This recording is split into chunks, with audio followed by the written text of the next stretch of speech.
साथियों, welcome back. आप सभी लोगों का बहुत बहुत स्वागत है मेरे यूट्यूब चैनल पर। चलिए, आज एक बार फिर हम लोग इस ऑनलाइन क्लास के माध्यम से देखेंगे एक महत्वपूर्ण विषय से संबंधित क्वेश्चन आवर। और आज हम लोग बात करेंगे समान विज्ञान के अंतर्गत भौतिकी के एक चैप्टर जो समाप्त हो गया, उससे संबंधित कुछ प्रश्नों के लेकर क्वेश्चन आवर का ये क्लास होगा। और इस क्वेश्चन आवर में पिछले चैप्टर में जो गुरुत्वीय त्वरण पढ़े थे उसी से रिलेटेड सरल लोलक से संबंधित जो भी प्रश्न है इंपॉर्टेंट, उसको हम लेकर एक डिस्कस करेंगे, जिससे आपका सरल लोलक से संबंधित जो भी प्रश्न होगा आप बिल्कुल आसानी से बना पाएंगे। तो चलिए शुरू करते हैं। क्लास को शुरू करने से पहले जो भी ऑनलाइन क्लास देख रहे हैं अपने अपने ग्रुप में इस चैनल के लिंक को शेयर करें। वीडियो देखने के बाद लाइक करें और ज़्यादा से ज़्यादा लोगों को शेयर करने का एक छोटा सा प्रयास करें। तो चलिए शुरू करते हैं। आज हम आप लोगों के लिए कुल 12 क्वेश्चन लेकर आए हैं। बहुत महत्वपूर्ण ये 12 क्वेश्चन जो कुल मिलाकर के सरल लोलक के पूरे कॉन्सेप्ट को क्लियर कर देगा। तो उसी को ध्यान में रख करके इसको देखना। तो पहला क्वेश्चन है, सरल लोलक की गति कैसी होती है। क्वेश्चन को ध्यान से देखें और हम ऑप्शन बोलेंगे, ऑप्शन भी ध्यान देना। सरल लोलक की गति कैसी होती है। पहला ऑप्शन है रेखीय, दूसरा आवर्ती, तीसरा दोलनी, चौथा ऑप्शन है एक से अधिक सही है। तो बहुत इंपॉर्टेंट सवाल है कॉन्सेप्चुअली कि सरल लोलक जो होता है उसकी गति किस प्रकार की गति। पहला है रेखीय गति, दूसरा आवर्ती गति, तीसरा दोलनी गति, चौथा एक से अधिक। तो रेखीय गति हम बताए हैं, मोशन जब पढ़ रहे होंगे, कि जब किसी पिंड की गति एक सीधी रेखा में हो, एक लाइन में दिखाई दे, तो कहते हैं वो रेखीय गति। जैसे गाड़ी चलती है सड़क पर, कोई मनुष्य रास्ते पर चलता है, वो एक रेखा में चलता है। चींटी चलती है, एक रेखा में चलता है। लेकिन पेंडुलम क्या है, टू एंड फ्रो मोशन करता है, आगे पीछे, तो वो एक रेखा में नहीं है। दूसरा आवर्ती गति। आवर्ती का मतलब कि कोई भी काम एक रेगुलर इंटरवल पर बार बार किया जाए तो डेट इज कॉल्ड आवर्ती गति। मतलब पेंडुलम को देखें तो पेंडुलम क्या है कि एक पेंडुलम ऐसे बनाए, तो हमने कहा था कि पेंडुलम आगे पीछे दोलन करेगा और ये समय इंटरवल बराबर होगा। तो जितना टाइम में इधर से इधर जाएगा उतना ही टाइम इधर आएगा। तो बराबर टाइम इंटरवल पर कोई पिंड अपने रास्ते को बार बार दोहराए तो ऐसी गति को आवर्ती गति कहते हैं। तो ये तो हो रहा है कि दोलन करता है, तो दोलन जो होता है पेंडुलम में वो आवर्ती गति का एक उदाहरण है। दूसरा कि दोलनी गति। तो दोलनी गति हमने कहा था कि जब कोई पिंड मिड पॉइंट के आगे पीछे दोलन करने लगे तो इसको दोलनी गति या स्लोटरी मोशन कहते हैं। तो दोलन तो कर रहा है, बॉब जो है ऐसे ऐसे दोलन करता है, तो ध्यान रखना है दोलन भी कर रहा है, आवर्ती गति भी है। मतलब बी और सी दोनों सही है, तो आंसर क्या होगा, डी होगा। तो पहला का आंसर डी सही है, ये ध्यान रखना है। रेखीय गति नहीं है क्योंकि रेखा में नहीं है, तो पहला ये हो गया। दूसरा क्वेश्चन देखें तो कहा कि सरल लोलक का आवर्तकाल टी किस पर निर्भर करता है, किस पर निर्भर नहीं करता है। ये क्वेश्चन ध्यान रखना है। सरल लोलक का आवर्तकाल किस पर निर्भर नहीं करता है, नहीं लगा हुआ, नॉट डिपेंडेंट। तो दूसरा क्वेश्चन है, और सरल लोलक के टाइम पीरियड के बारे में पूछ रहा है, टी। और टी बराबर पढ़े हम लोग 2 pi under root L by G होता है, ये पढ़े हैं। यही आवर्तकाल है एक पेंडुलम का, जहां पर टी टाइम पीरियड है, 2 पाई कांस्टेंट है, एल लंबाई है, जी गुरुत्वीय त्वरण। तो यहां पर देखें ऑप्शन क्या क्या दे रहा है। पहला ऑप्शन है लोलक की लंबाई, दूसरा गुरुत्वीय त्वरण, तीसरा गोलक का द्रव्यमान और चौथा सभी पर निर्भर करता है। तो यहां पर देखें लोलक की लंबाई, तो लंबाई एल है, ये बढ़ेगा तो टाइम पीरियड बढ़ेगा, ये घटेगा तो टाइम पीरियड घटेगा, मतलब एल पर डिपेंड कर रहा है, ये सही है। गुरुत्वीय त्वरण जी, गुरुत्वीय त्वरण बढ़ेगा तो टाइम पीरियड घटेगा, ये घटेगा तो टाइम पीरियड बढ़ेगा, मतलब जी पर भी डिपेंड कर रहा है, तो ये भी सही है। गोलक का द्रव्यमान, तो गोलक का द्रव्यमान देख रहे हैं, यहाँ मास का कोई क्वांटिटी नहीं है, यहाँ मास से कोई लेना देना नहीं है टाइम पीरियड को। मतलब दो में ये जो दिया गया कि गोलक का द्रव्यमान पर निर्भर करता है, ये नहीं है, तो ध्यान रखना है, नहीं पूछ रहा है, मतलब आंसर यही सही होगा, क्या, गोलक का द्रव्यमान। तो ध्यान रखना है। तो ये एक इंपॉर्टेंट क्वेश्चन है कॉन्सेप्चुअली। एल बाई जी पर डिपेंड करेगा, तो लेंथ पर डिपेंड करेगा, गुरुत्वीय त्वरण पर डिपेंड करेगा, लेकिन मास से कोई मतलब नहीं है। बॉब छोटा हो, बड़ा हो, 1 किलो का हो, 5 किलो का हो, उससे कोई फर्क नहीं पड़ेगा उसके टाइम पीरियड पर। तो ये ध्यान रखना, चूंकि मास है नहीं। अब तीसरा क्वेश्चन देखते हैं। तीसरा क्वेश्चन बहुत इंपॉर्टेंट है। कह रहा है समान आयतन वाले, यहां ध्यान रखना है, समान आयतन वाले वर्गाकार, आयताकार और गोलाकार गोलक लिया जाए तो सरल लोलक में लगाया जाए तो किसका वावर्तकाल सबसे कम होगा, ये पूछ रहा। तो कह रहा है क्या कि ये जो बॉब लगा हुआ है इसका ये 3 शेप में, एक गोल है, अगर बॉब को इसी तरह से हम ऐसे बनाएं एक वर्ग के रूप में ऐसे, और एक बॉब लोलक बनाएं जिसमें ये जो है ये एक आयत के रूप में हो, तो आयत हो, ऐसे हो और ऐसे हो, तो लोलक ही है, लेकिन ये गोलक जो है कभी वर्गाकार है, कभी आयताकार है, कभी गोल है, तो इसमें कौन सा सिंपल पेंडुलम होगा जिसका टाइम पीरियड सबसे कम होगा, ये ध्यान रखना, आवर्तकाल सबसे कम होगा। तो ऐसा करने से क्या फर्क पड़ेगा, गोल, वर्गाकार और आयताकार। तो ध्यान रखना है कि गोल, किसी भी आयतन का गोलाकार जो शेप होता है वो सबसे छोटा होता है, इससे छोटा आयतन किसी का नहीं होता। और गोलाकार जब होगा तो यहां जो होगा CG, इसकी लंबाई सबसे कम होगी, और जब लंबाई कम होगा तो लेंथ घटने से टाइम पीरियड क्या होगा, घट जाएगा। तो जिस पेंडुलम की लंबाई कम होगी उसका आवर्तकाल भी कम होगा। और अगर किसी शेप को लेके तीनों शेप में देखें तो गोलाकार शेप का रेडियस जो होगा वो सबसे छोटा होगा, और इसलिए R छोटा होने की वजह से लेंथ छोटा होगा, और लेंथ CG जब छोटा होगा तो टाइम पीरियड भी क्या होगा, सबसे कम होगा। तो आंसर क्या होगा, वर्गाकार, आयताकार, गोलाकार। तो गोल का आकार का CG सबसे छोटा होगा, कम लंबाई का होगा, इसलिए लंबाई कम होने के कारण टाइम पीरियड क्या होगा, कम हो जाएगा। तो ध्यान रखना है, वर्गाकार, आयताकार, गोलाकार में सबसे कम टाइम पीरियड किसका, तो अगर लोलक गोल शेप में होगा, क्योंकि उसी की लंबाई सबसे कम होगी। अब आगे चलें तो चौथा सवाल है, कहता है सरल लोलक वाली घड़ी को पृथ्वी के ध्रुव से विषुवत रेखा पर लाया जाए तो घड़ी खाली जगह जाएगी, मतलब क्या हो जाएगी। ऑप्शन दे रहा है, सुस्त हो जाएगी, तेज हो जाएगी, रुक जाएगी, कोई नहीं। कह रहा सरल लोलक वाली घड़ी को पृथ्वी के ध्रुव से विषुवत रेखा पर लाया जाए तो घड़ी सुस्त हो जाएगी, बी ऑप्शन है तेज हो जाएगी, तीसरा रुक जाएगी, और चौथा कोई नहीं। तो बताएं क्या होगा आंसर, सब बताए हुए हैं। तो चौथा कह रहा है कि एक पृथ्वी है और पृथ्वी पर से एक सरल लोलक को ध्रुव पर है, और ध्रुव पर से उठा करके इसको यहां विषुवत रेखा पर ले आए, यहां, तो यहां ले आएंगे तो क्या फर्क पड़ेगा इसके टाइम पीरियड पर, बढ़ेगा, घटेगा, घड़ी रुक जाएगी, क्या होगी। तो यहां पर और यहां पर में क्या फर्क है, यहां हमने पढ़ा है कि G सबसे ज्यादा होता है, सबसे ज्यादा होता है, जबकि यहां विषुवत रेखा पर G सबसे कम होता है, ये हमने पढ़ा है। तो G यहां सबसे ज्यादा है, यहां सबसे कम है, और आप लाए हैं यहां से यहां, मतलब G कम गया है, और G जब कमेगा तो टाइम पीरियड क्या होगा, बढ़ेगा, टाइम पीरियड बढ़ेगा। तो G जब कमेगा तो टाइम पीरियड बढ़ेगा, और टाइम पीरियड बढ़ने का मतलब घड़ी क्या होगी, सुस्त होगी, तेज होगी, रुक जाएगी, क्या होगी। तो जब टाइम पीरियड ज्यादा हो जाएगा तो घड़ी स्लो हो जाएगी, किसी को 5 मिनट में कहीं पहुंचना है, किसी को 10 मिनट में पहुंचना है, टाइम बढ़ा देंगे तो चलने का गति क्या होगा, धीमा हो जाएगा। किसी को 5 मिनट में जाना है और किसी को 3 मिनट में जाना है, तो समय कम करेंगे तो गति बढ़ाना पड़ेगा। तो यहां क्या हुआ है कि G घटने के कारण टाइम पीरियड बढ़ा, G नीचे है तो टाइम पीरियड बड़ा हो गया, और टाइम पीरियड बढ़ गया मतलब वो जो घड़ी होगी वो क्या होगी, स्लो हो जाएगी। तो स्लो को यहां हिंदी में क्या कहेंगे, सुस्त हो जाएगा। तो आंसर क्या हो जाएगा, चौथा का ए। तो चौथा का ए।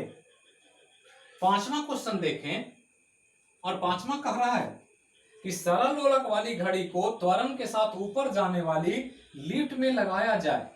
सरल लोलक वाली घड़ी को त्वरण के साथ ऊपर जाने वाली लिफ्ट में लगाया जाए तो आवर्तकाल बढ़ जाएगा, घट जाएगा, समान रहेगा, कोई नहीं। ए ऑप्शन है बढ़ जाएगा, बी ऑप्शन है घट जाएगा, सी ऑप्शन है समान रहेगा, और डी ऑप्शन है कोई नहीं। तो क्या आंसर होगा।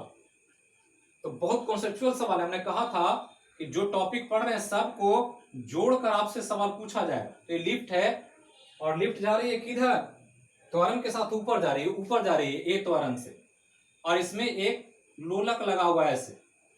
तो लोलक लगाए तो कह रहा है लोलक का टाइम पीरियड पर क्या फर्क पड़ेगा अगर लिफ्ट ए त्वरण के साथ ऊपर जा रही है। तो अब हमने पढ़ा कि जब ऊपर जाता है तो इसका मास mg तो काम करता ही है, एक और फोर्स काम करता है सीडो फोर्स m है नीचे की तरफ। तो total force mg plus m है, मतलब क्या हो गया, भार बढ़ गया। तो mg होता तो g लगता, लेकिन अब ma और जुट गया, तो यहां जो हो गया t बराबर 2 pi under root L by G plus A. अब ये आ गया वैल्यू, मतलब ये बढ़ गया। अब ये बढ़ेगा तो क्या होगा, छोटा हो जाएगा, क्योंकि यहाँ त्वरण लिफ्ट का इसमें जुटेगा, और त्वरण जुटेगा तो टाइम पीरियड छोटा हो जाएगा, क्योंकि यहाँ जी नीचे वाला वैल्यू बड़ा हो गया। तो आंसर क्या होगा, तो लिफ्ट में लगाया जाए तो आवर्तकाल बढ़ जाएगा कि घट जाएगा, समान रहेगा। तो क्या होगा, जब जी नीचे बढ़ाएंगे गुरुत्वीय त्वरण तो टी का मान क्या होगा, घट जाएगा। मतलब पांचवा का आंसर बी होगा, तो ये ध्यान रखना। अब आगे चले छठा, कर सरल लोलक को ऊंचाई पर ले जाने से आवर्तकाल क्या होता है। तो सब पढ़े हुए हैं, बिल्कुल कॉन्सेप्चुअल है, और आपको सब सवाल बनना चाहिए, इसमें कहीं से भी कोई कंफ्यूजन नहीं होनी चाहिए, क्योंकि आपका पूरा कॉन्सेप्ट बताया गया है एक एक करके, जीरो लेवल से एकदम एडवांस लेवल तक। तो यहां पर क्या कर रहा है कि एक सरल लोलक को ऊंचाई पर ले जाएं तो आवर्तकाल घट जाएगा। ए ऑप्शन है घट जाएगा, बी ऑप्शन है बढ़ जाएगा, सी समान रहेगा, डी सभी। तो ऊंचाई पर ले गया है, छठा सवाल। तो ऊंचाई पर ले जाएगा तो क्या फर्क पड़ेगा, तो हम पढ़े गुरुत्वीय त्वरण पे कि जब हम ऊंचाई पर जाते हैं तो ऊंचाई पर जाने से जी का मान क्या होता है, घटता है। ऊंचाई पर जाएं या गहराई में जाएं, पढ़े हैं कि पृथ्वी से ऊपर जाएंगे तो भी जी घटेगा और नीचे जाएंगे तो भी घटेगा। तो जी घट जाता है, तो जी घटेगा, पहला तो ये ऑप्शन है। और जी घटेगा तो लिखें टी बराबर 2 pi under root L by G, यही तो बेसिक फॉर्मूला है टाइम पीरियड का। तो जी जैसे ही घटेगा तो टाइम पीरियड क्या होगा, बढ़ेगा। चूंकि ऊंचाई पर जा रहे हैं जी घटेगा, और जी जैसे ही घटेगा तो टाइम पीरियड बढ़ जाएगा। तो आंसर क्या होगा, घट जाएगा, बढ़ जाएगा, समान रहेगा सभी, तो बढ़ जाएगा। क्यों बढ़ा, क्योंकि गुरुत्वीय त्वरण कम हो गया। तो ये हमारा छठा सवाल, बिल्कुल कंफ्यूजन नहीं होना चाहिए। कोई कंफ्यूजन हो तो जरूर आप लोग कमेंट बॉक्स में पूछ सकते हैं कि सर हमको ये समझ में नहीं आ रहा है, कैसे बनेगा, तो उसको फिर से हम डिस्क्राइब करेंगे क्लास में। ये ध्यान रखना है। ये छठा सवाल। छठा के बाद सातवां को देखें क्या कहता है। सातवां कह रहा है कि झूला की गति तेज होगी जब झूलने वाला उस पर, क्वेश्चन अब ध्यान से देखिए, झूला की गति तेज होगी जब उस पर, जब झूलने वाला उस पर ए ऑप्शन है बैठा हो, बी ऑप्शन है खड़ा हो, सी ऑप्शन है सोया हो, डी ऑप्शन है सभी स्थिति में समान। तो झूला एक पेंडुलम का स्वरूप है, ध्यान रखना। झूला जो लगता है तो ऐसे झूला है, और इस प्रकार से झूले पर कोई व्यक्ति बैठता है, कोई लेटकर चाय भी पीता है, कोई खड़ा होकर भी झूलता है। बच्चे अक्सर ऐसा करते हैं, कभी झूले पर सो जाते हैं, कभी खड़ा हो जाते हैं, कभी बैठ जाते हैं, कभी एक बच्चा झूलता है, कभी दो बच्चा झूलता है। तो झूला एक पेंडुलम है, वही एक मोशन कर रहा है ऐसे। तो कह रहा है कि इसमें झूले की गति तेज होगी जब झूलने वाला उस पर लेटा रहेगा, बैठा रहेगा, सोया रहेगा, खड़ा रहेगा, बैठा रहेगा, खड़ा रहेगा, सोया हो या सभी स्थिति में समान होगा। तो ये कहने का कॉन्सेप्ट क्या है, तो पेंडुलम तो ही है, टाइम पीरियड ही है, टी बराबर एल बाई जी, व्यक्ति वही है, पेंडुलम जहां पर लगाया गया झूला एक जगह पर फिक्स है, तो जी यहां पर का कांस्टेंट है, जी नहीं बदल रहा, तो जी फिक्स हो गया। लेकिन बैठने, खड़ा होने और लेटने में क्या हो रहा है, इस व्यक्ति का पोजीशन बदल रहा है। और हमने पढ़ा है कि व्यक्ति का सीजी कहां होता है, तो व्यक्ति का सीजी उसके नाभि में होता है, और नाभि में होने की वजह से नाभि का पोजीशन ऊपर जाएगा तो लेंथ जो यहां से लेंगे ये छोटा हो जाएगा, नाभि का पोजीशन नीचे जाएगा तो लेंथ बड़ा हो जाएगा, और जब ये लेंथ बड़ा छोटा होगा तो टाइम पीरियड बदलेगा।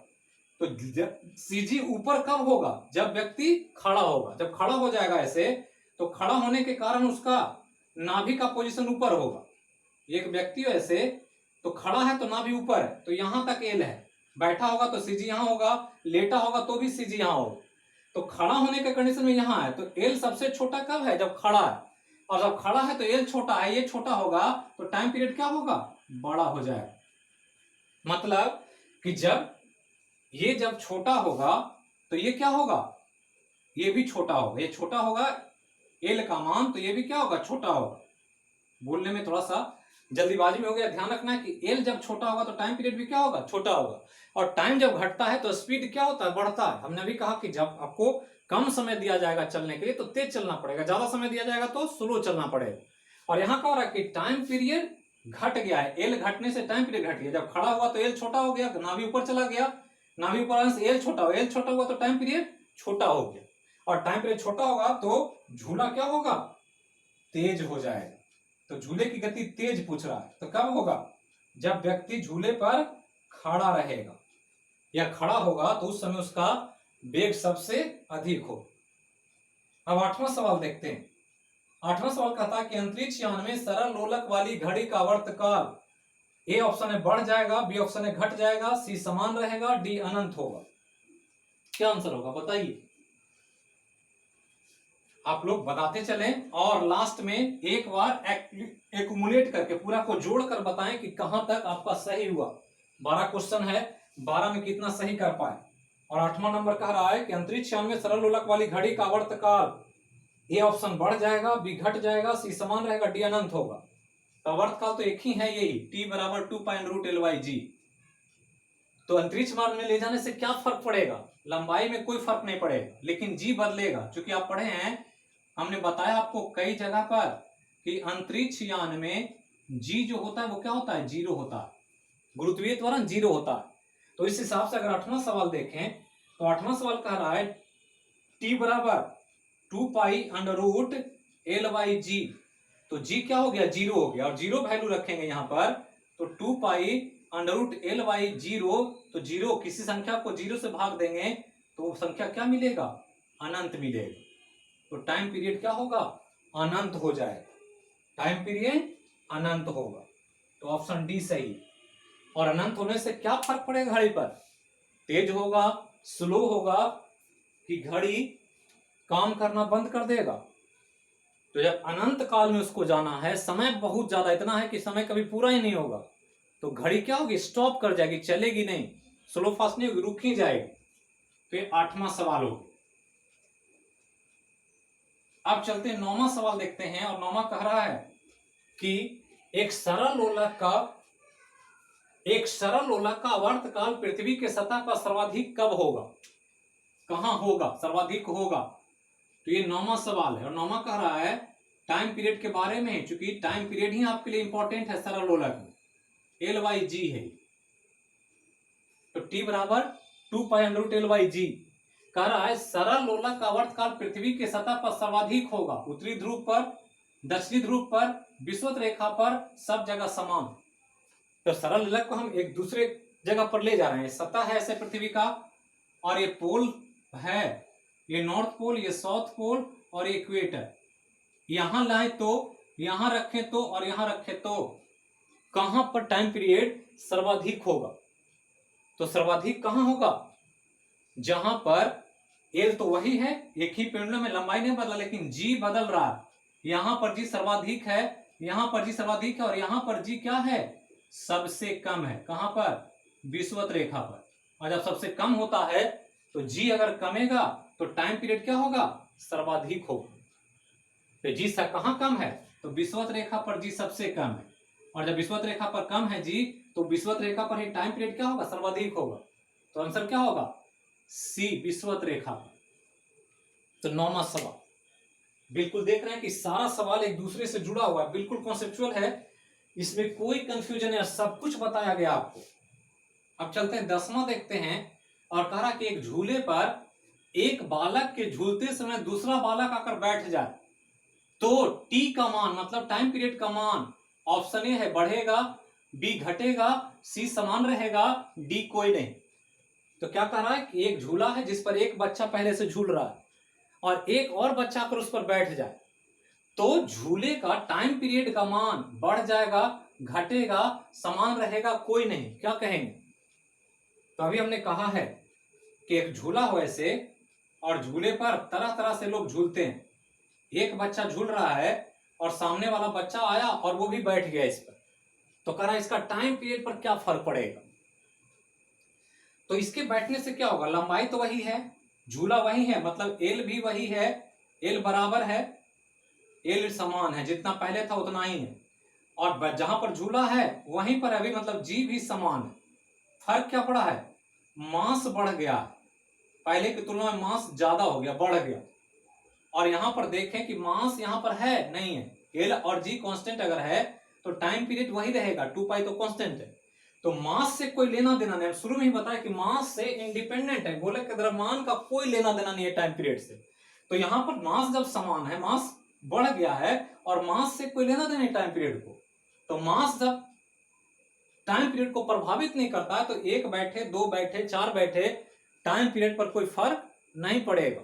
ये हो सकता है कि रस्सी कमजोर हो झूले का तो रस्सी टूट कर गिर सकती है, लेकिन अगर रस्सी मजबूत है तो इसकी गति पर और टाइम पीरियड पर कोई प्रभाव नहीं पड़ेगा। मतलब टाइम पीरियड बढ़े घटेगा नहीं, जैसा पहले था वैसा ही रहेगा, मतलब समान रहेगा। ये 10वां सवाल। 11वां सवाल देखते हैं, और 11वां सवाल कहता है कि द्रव भरे हुए गोलक, 11वां सवाल कर रहा है, द्रव भरे हुए गोलक में छेद हो जाए तो आवर्त का, पहला ऑप्शन है बढ़ेगा, दूसरा ऑप्शन है घटेगा, सी है पहले बढ़ेगा फिर घटेगा, डी है पहले घटेगा फिर बढ़ेगा। तो बिल्कुल कॉन्सेप्चुअल है, एक गोलक दे रहा है इसे और कह रहा है गोलक में लिक्विड भरा हुआ है, गोलक नॉर्मली गोल ही होता है, कहता है इसमें छेद हो गया, तो छेद होगा तो क्या होगा, द्रव नीचे गिरेगा, तो द्रव नीचे गिरेगा और ये पेंडुलम ऐसे मूव भी कर रहा है, ये ऐसे मूवमेंट कर रहा है ऐसे, तो कह रहा है ये गिरते समय इसका टाइम पीरियड पर क्या फर्क पड़ेगा अगर छेद कर दिया जाए तो छेद करेंगे तो धीरे धीरे पानी क्या होगा, पहले पानी अगर भरा हुआ है लिक्विड के रूप में पानी ही, तो पानी खाली होगा, इतना गिर गया इसमें, अभी भी गिर ही रहा, तो पहले सेंटर में सीजी था, अब सीजी क्या हो गया, नीचे आ गया थोड़ा, अब सीजी क्या होगा, नीचे आ गया, क्योंकि मास नीचे हो गया, और जैसे जैसे खाली होगा और एक समय जब पूरा खाली हो जाएगा, अब इसमें से पूरा पानी गिर गया नीचे, अब नहीं है इसमें, तो फिर सीजी सेंटर में, पहले सीजी सेंटर में था, सीजी नीचे गया और जब खाली हुआ तो फिर खोखले गोले का सीजी सेंटर में हो गया, तो पहले सीजी नीचे गया फिर बाद में फिर ऊपर आ गया,